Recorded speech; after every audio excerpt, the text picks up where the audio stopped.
ये तेजस्वी यादव ये कहता है एम वाई। आपको मालूम कि बिहार में यादव 14% है और मुसलमान 17% है। अब बिहार का इलेक्शन आ रहा तो शुरू हो गए मेरे पीछे, नहीं नु वोट काटते, तुम देखो तुम क्यों हार रहे।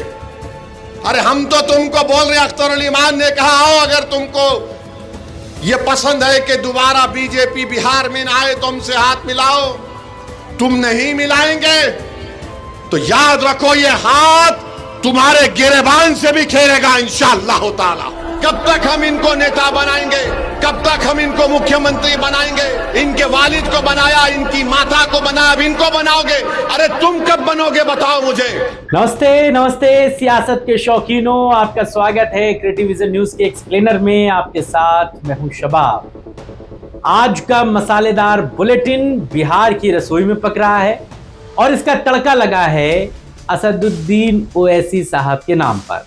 जी हां, हमारे ओवैसी साहब 2025 के बिहार चुनाव से पहले महागठबंधन की चौखट पर बार बार लट्टू की तरह घूमे, मगर इंडिया ब्लॉक ने तो जैसे मानो दरवाजे पर नो एंट्री का बोर्ड लगा रखा है।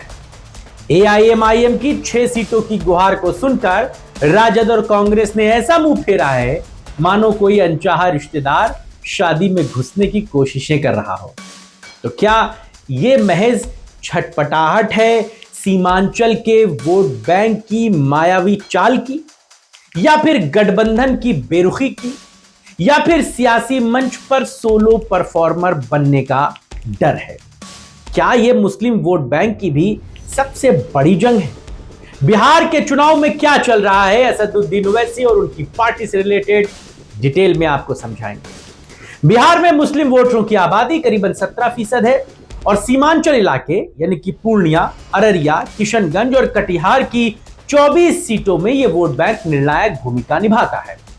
2020 के चुनाव में एमआईएम ने इसी बेल्ट में अकेले चुनाव लड़कर 5 सीटें जीती थी। इनमें थी अमौर, बहादुरगंज, जोकीहाट, कोची धामन और बैसी।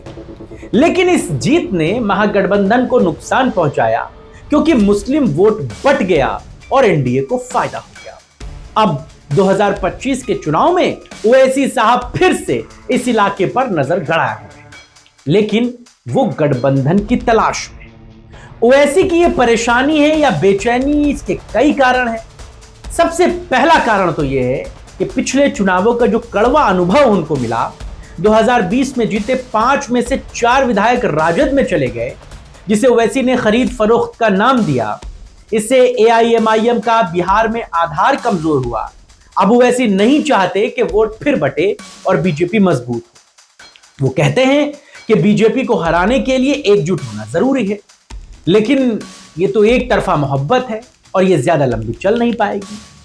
एआईएमआईएम के बिहार अध्यक्ष अख्तर उल ईमान ने लालू प्रसाद यादव को चिट्ठी लिखकर गठबंधन की पेशकश की, 6 सीटों की मांग की, लेकिन राजद की तरफ से इस पर कोई बड़ी बात नहीं कही गई। दूसरा कारण भी समझिए कि मुस्लिम वोटों के बिखराव की चिंता है।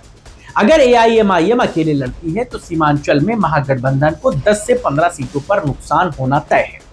ओवैसी को भी यह डर है कि इससे उनका खुद का वोट बैंक भी कमजोर होगा, क्योंकि भाई मुस्लिम वोटर इंडिया ब्लॉक की ओर शिफ्ट हो सकता है। हाल में ही ओवैसी ने इंडिया ब्लॉक के साथ गठबंधन से इनकार किया और कहा कि एक तरफा प्यार है, हम अकेले लड़ेंगे।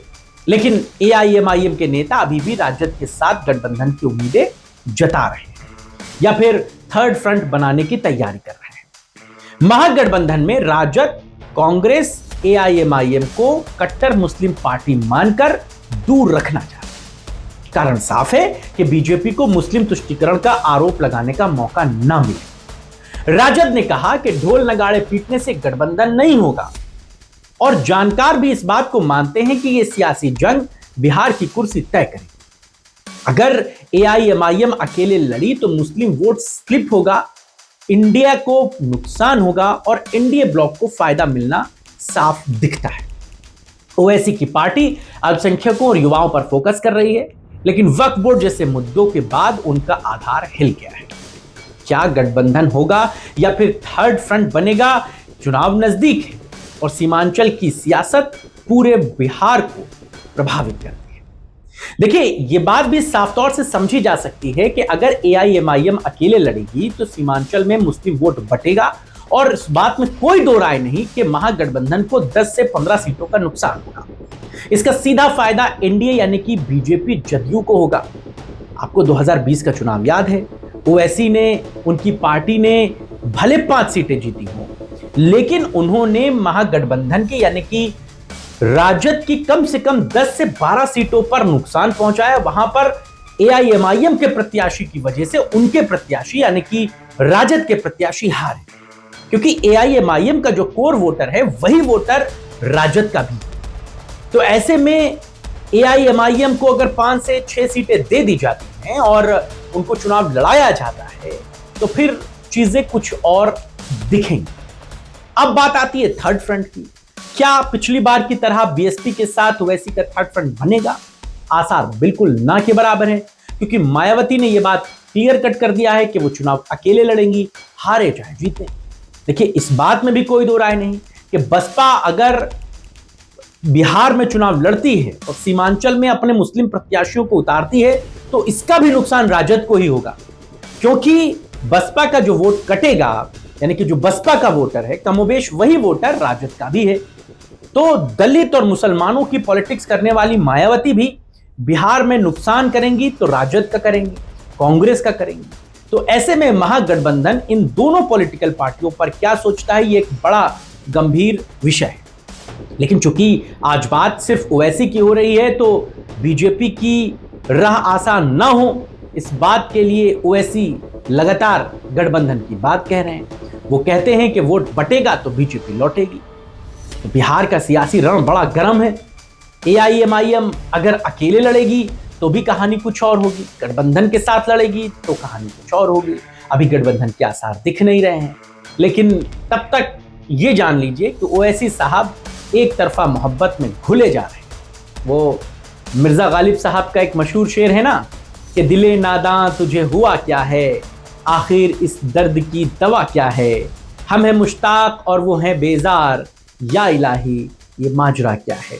तो ओवैसी साहब की ये सियासी दिल्लगी का हाल ये शेर बखूबी बयां करता है कि कैसे एआईएमआईएम की एक तरफा मोहब्बत, सीमांचल के वोट बैंक की चाहत और महागठबंधन की बेरुखी, ये सियासी गजल बिहार की सत्ता की कुर्सी तक कैसे पहुंचेगी, इसके लिए इंतजार करना होगा।